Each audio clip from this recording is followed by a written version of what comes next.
Yo! What's going on, boys? So welcome back to the channel with your boy Exhausted. So in today's video we're going to be making the MX5 super unpractical, but it's going to be bloody awesome. But before we get into that, what we're going to be doing is we're going to be sorting out my exhaust, because when I'm in low gears or when I rev it to shit, it absolutely makes the most excruciating noise in the world. It's almost like a vibration, horrible, it's just disgusting. But yeah, what we're going to be doing, I know that there are two exhaust leaks coming out either side of the cat, so we're just going to take the whole back exhaust system off, seal it all up, make sure it's not rubbing on anything, bang it back on, and hopefully that sorts out our issue before we make the MX5 as unpractical as an MX5. But even worse. But yeah, boys, without no further ado, let's get under the car, sort out this exhaust, and get into the video. So boys, on second thoughts, I don't think we're actually going to be sorting out the exhaust, because my jack decided to do a wee on the drive, and I think it is like, it's pretty much dead. Like, it doesn't even go up anymore. It's bloody annoying. This is why you don't buy crap from Halfords. So I'm not going to be doing this today, because I could always go get another one of these from Halfords, but I don't want another piece of donkey crap. It doesn't even fit under the car unless I jack it up with the stock jack. So I am not buying another one of these. I'm going to order a good one online, which is a lot better. My mate's got one of those and I used it and it's 10 times better. I can actually get the car onto the full height of the axle stand, which gives you a lot more room to work underneath the car. So this piece is going in the bin, so you see it no longer works. If I tighten this up, it sometimes goes up very slightly. So let's watch it. It might go up now, because it hasn't got weight of the car on it. Yeah, inevitably it does.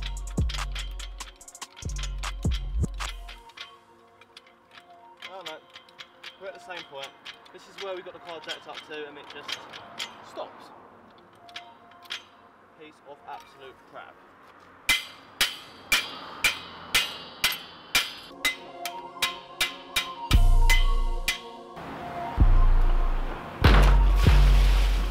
It's not my fucking day today, is it?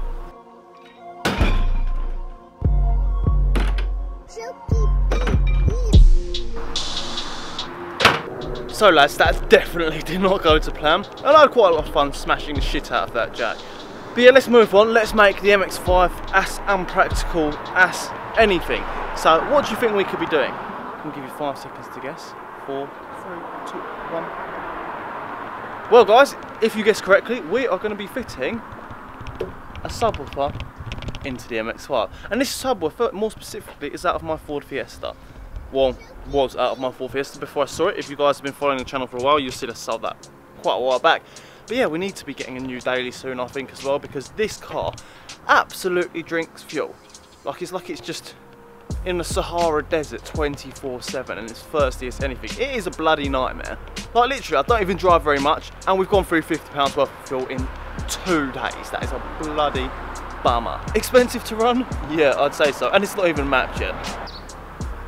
So as you can see, my boat's an absolute mess, so we're going to take all the stuff out, put it on the side, and hopefully we'll be able to fit most of it back in with the sub, he says.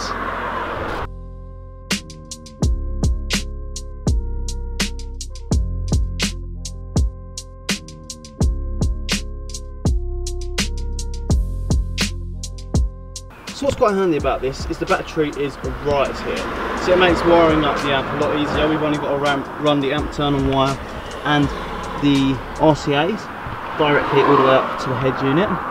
So yeah, all the wiring's pretty much done in the boot. Around here, if you can see that. Just around here. It looks quite nice as well in the boot, but it's pretty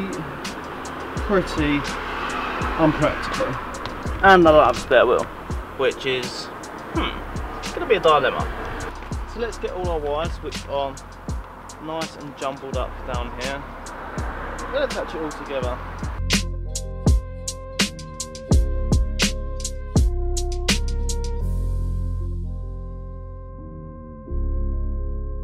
Now we've got both the positive and the negative attached in there, we're going to be wiring up both these wires. So we've got the amp turn on wire and the RCAs. I like to run these from inside the cabin and run them back down and around, because it just makes the wiring a hell of a lot easier. So first things first, we're going to take out the head unit, because it's obviously going to plug into the back of this.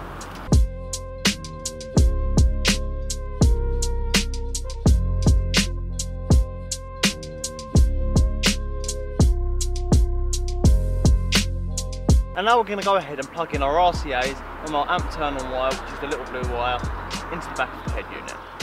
So guys, the amp turn-on wire is normally the blue wire with the white stripe on most radios. However, this one does have a spare bullet connector on the yellow wire. So just to be safe, to ensure that we don't splice a wire and it doesn't work, we're going to use a good old friend, the multimeter, to tell us which one has an ignition source in it.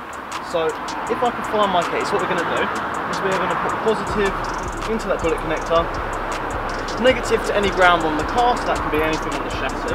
I'll be using this metal part of the chassis just in there, so I'll just touch it on that to complete the circuit.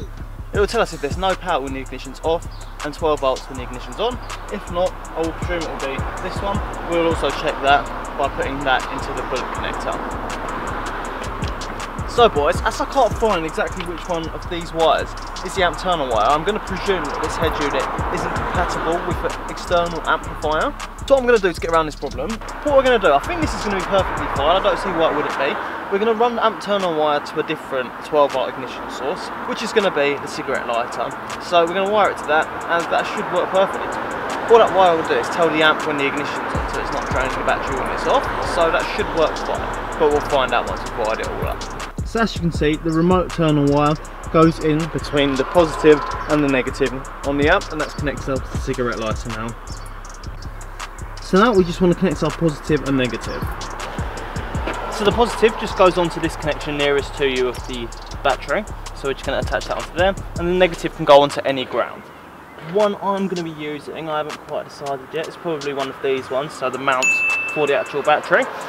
But you don't want to be putting it right onto the negative source on there, because basically you'd rather have it grounded by itself for a better connection and less interference.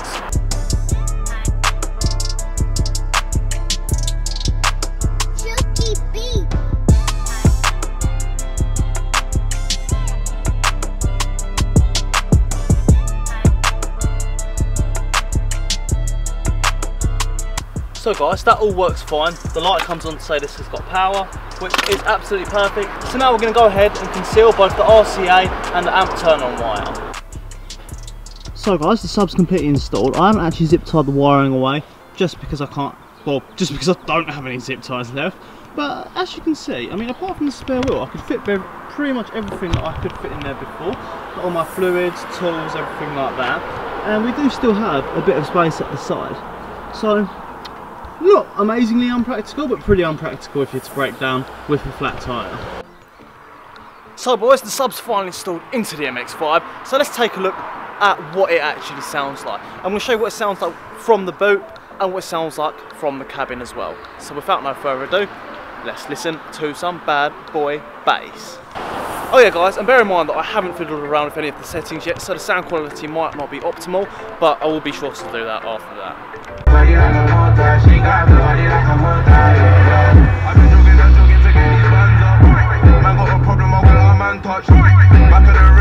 This is the radio, by the way, guys.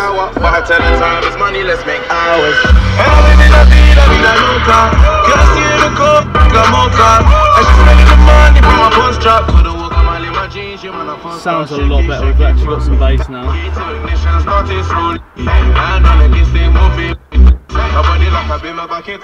Sweet. I don't want to drain my battery, so I'm going to turn this off. Yeah, I don't want to drain my battery, so I'm going to turn that off.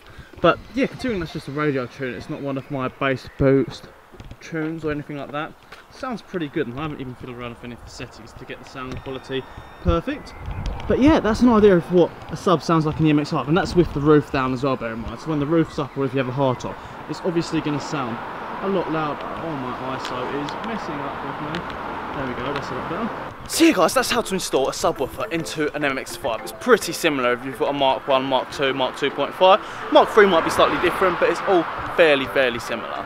But yeah boys, thanks for watching. I hope this was useful if you want to do this in your MX5, and if you're not sure about practicality, that sort of thing.